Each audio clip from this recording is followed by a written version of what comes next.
Hey there, YouTuber. So this is kind of a 2-for-1. You get to see me uninstall the Vetroo V5 in case you need to know how to do that. And then we're going to install, it's kind of hard to see, but this is the DeepCool AS500 Plus. We're going to make this not only the AS500, but also the AS500 Plus, which basically is, two fans on it instead of one. Alright, so to get the Vetroo V5 off here, we're going to pull these guys back. And we can get them up here. And unplug our RGB in the back, as well as this 4-pin cable. Alright, I'm going to set this aside. Now we need a Phillips head. So this takes a while to unscrew these.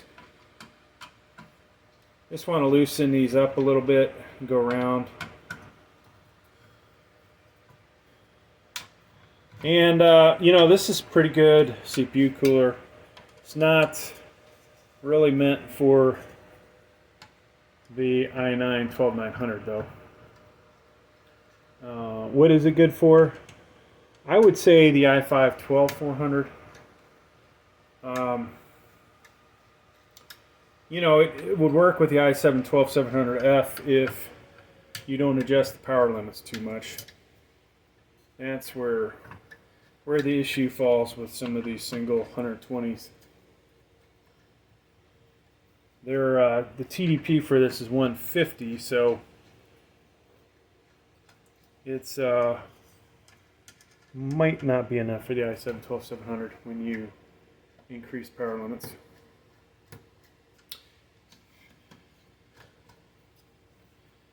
So we're going to get this out of here. Now in the back is the mounting plate. And I will install this again with the i5 12400, which, like I said, is probably the ideal CPU. Maybe the 500, the 600, all those would be good for this. A little too much for the 12600K.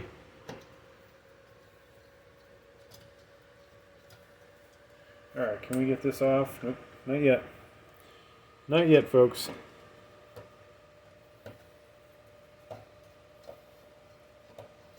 Alright.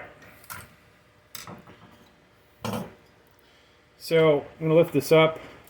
Now, you may have taken the tape off. I did not.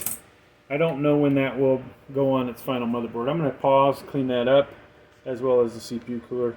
Alright, so they're all cleaned up. Now, interesting enough, folks, this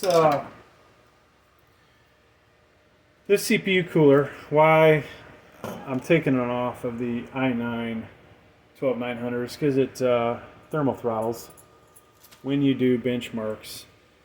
It's otherwise, adequate for gaming. But I'm trying to set some higher benchmark scores. So I just realized, folks, the AS500 Plus is still installed on another computer. So in this one video, you're going to see how to disassemble it and assemble it. Alright, so these guys are going to... I better get the directions, folks. I need to remember which one's which.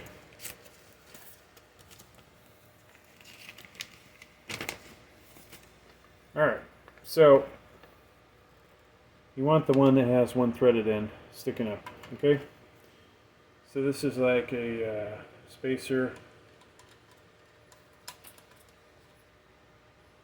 or, God, I'm forgetting the name of it.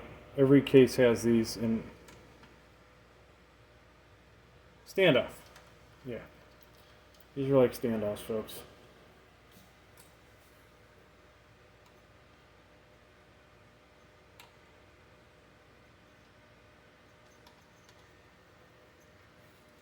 So the way these are, you don't have any way to screw them in, so you have to put these on nice and tight by hand.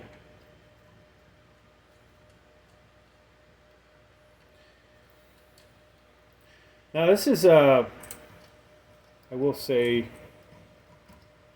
better design in some aspects than the Vetroo, and maybe a worse design in some aspects. I really like the way Noctua is. So somebody obviously owns the patent for the way Noctua does it, and everybody else, has to work around that. All right, so that's in, folks. The next step, let's see what the next step is, would be to put our brackets down, okay? So we got 2 of those. And we want to orient these a certain way. Let me put this the way we always do this in the videos. So you can see this cable. I left that installed. Okay, something underneath. Feels like there's something underneath. Now, depending on how you want your CPU cooler installed, that is how you're going to put these brackets in, okay? So this is a 2-for-1. You're going to see how to disassemble the AS500, but since we're working on the installation, just so you can see, this motherboard's oriented the same way, right? The I/O shield would be over on this side, and we want to see how those brackets are oriented. All right, so they're going this way. And why does that matter? Because the threaded part on your tower is here and on this side. Now, I wouldn't recommend handling your motherboard like I just did, but all right, so the other aspect is how do you put these in properly? And it would appear, folks, that they're going to go this way. Okay. Second one, remember, threaded side up, okay? Boom, boom. Get that in there. And then we have 4 nuts. And these look like they're slotted for Phillips. So Phillips side points up. We'll just hand tighten them at first, and then we'll get the Phillips out. So you do want to make sure these things are nice and tight. Having them nice and tight is going to hopefully ensure that your CPU cooler, the bottom of it, makes contact with this. Of course, there'll be thermal paste in between it, but you want to have those surfaces in parallel, or almost on the same plane, right? But separated by thermal paste. And I'm using the number 2 here. So you guys can see. Let me switch to the left hand. The way the camera is, every time I use my right hand, you guys get blocked, I think. Unless I come in. Okay, so that's nice and tight.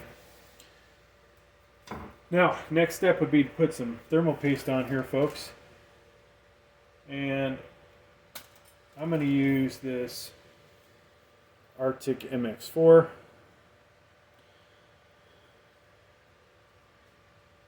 Now, previously the Vetroo had Vetroo thermal paste on it, which honestly was probably a limiting factor in how good it was.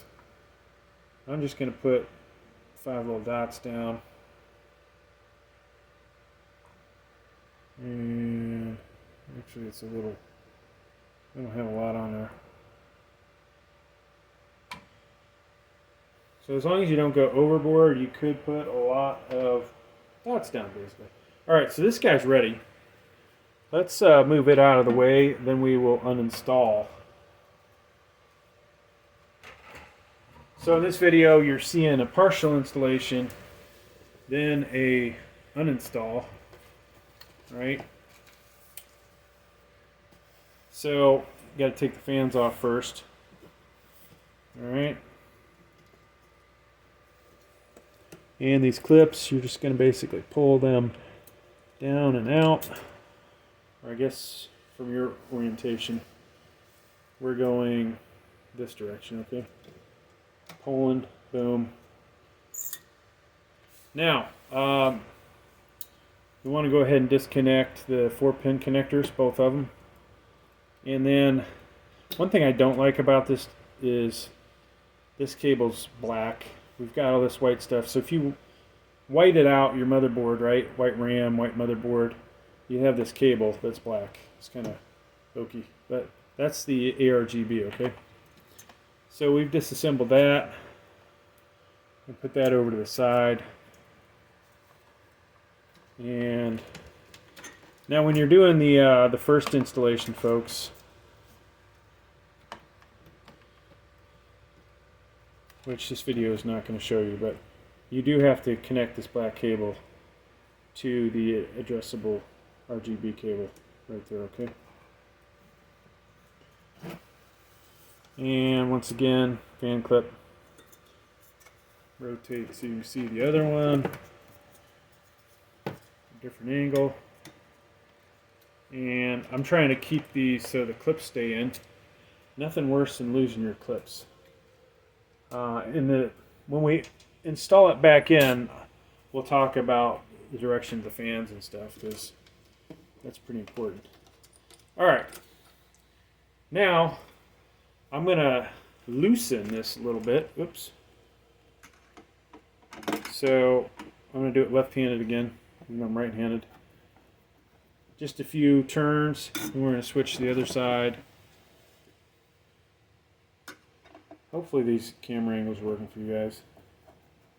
One day I'd like to get a system that I can switch between like 4 cameras while I'm doing this. Give you the optimum view, maybe even a profile view of me, right? Or maybe not. You see I do most of my work behind the camera, not in front of it. Though you will see me on quite a few videos, but this is honestly the view really that, you know, I'm basically seeing, right? I mean, hopefully my eyesight's better than what this is filming in. You know, sometimes we film in 4K. I think right now we're at 1080p. This camera will shoot 4K, but whatever reason we're doing 1080p. Alright, so that's up. And you see that thermal paste is on there actually pretty good. Might be one of my better jobs. Alright, so I'm going to clean this up. When you come back, thermal paste will be gone. Voila, it's gone. So, interesting note, this was the i5 10600KF on a Z490 motherboard. I have really underutilized the CPU. You'd have thought I made more video game videos out of it, but I think when I got this, 11th gen just come out, so I didn't really take advantage of it. So we've got this. Obviously this is ready to have something else put in it, whatever that'll be, who knows. Maybe could put the Vitruvi in it. Now, back to the installation, folks. Now, interesting enough, I tried at least five CPU coolers with this here i9-12900, and I've been waiting to go bigger, right? So the biggest we've had in here so far has been the NHU14S, which is a monster for a single tower, right? 140 millimeter. Well, this is DeepCool's version, basically, but it's got 2 fans. Now, a lot of times the second fan on these doesn't matter as much unless you have another heatsink, but in this case, this is supposedly as good as some of the better Noctuas, so we shall see. Alright, so you see, threaded, the way this is, that's what I was talking about. This is going to go down on there. Now, a lot of times, folks, when you're putting a CPU cooler in, you got to tell if this is pretty much symmetrical. Though this obviously does not look the same across this line on both sides. There isn't a big gap or a big distance from here to there. Like sometimes you see an offset, so that's telling you up the fan's got to go on one side versus the other. Now, the only thing that gives us otherwise is this side that the cable's on for ARGB. So we want to basically stick this towards the direction of the ARGB. Now I'm going to set this down on here, folks. And my only complaint really about this cooler so far, of course we haven't really seen it work with a good CPU, not that that wasn't a good CPU, but this is going to be a better CPU, is the length of the cables that are included. Nice to have long cables when you need them, but in this case it just feels like too much. So we're trying to get a couple threads on here, and then we're going to switch to the other side. You'll notice that theme here on the channel. Why do I do that? Because if you tighten one side down too much, it's just going to make it harder to line up the other side.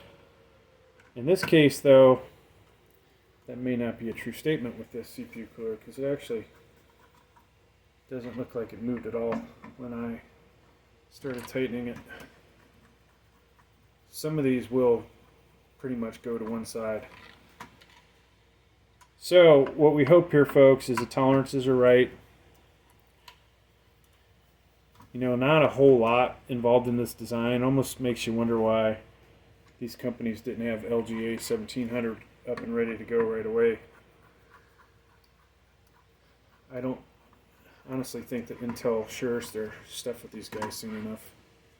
Unless it's like, yep, there's nothing on the market for it. Alright, so the good thing is, this CPU cooler is now good for the next couple generations, right? Alright, so I'm going to go ahead and just plug in the ARGB. We're looking for this guy, okay?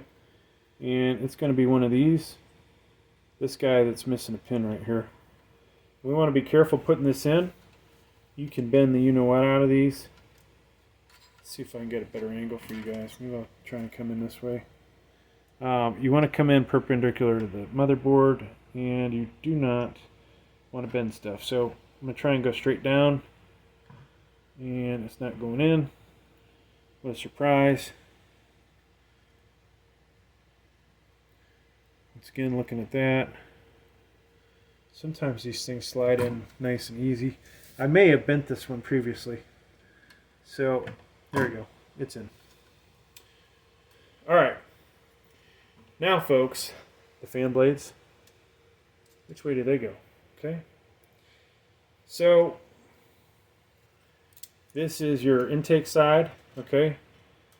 And then this is the exhaust. I don't know of any circumstances where there is a CPU cooler fan that the support structure is not on the exhaust side. Okay, so expect it to basically look like this, right? Now, what does that tell you? So intake, taking air, sucking in air this way, okay? It's blowing it across the heat sink, through the other fan, boom, out the other side. So when we put the other fan on, it's going to basically be like that, all right? But the brackets are going to be different, so they're going to be mounted on there differently. All right, we got our fan. Let's go ahead and put this on here.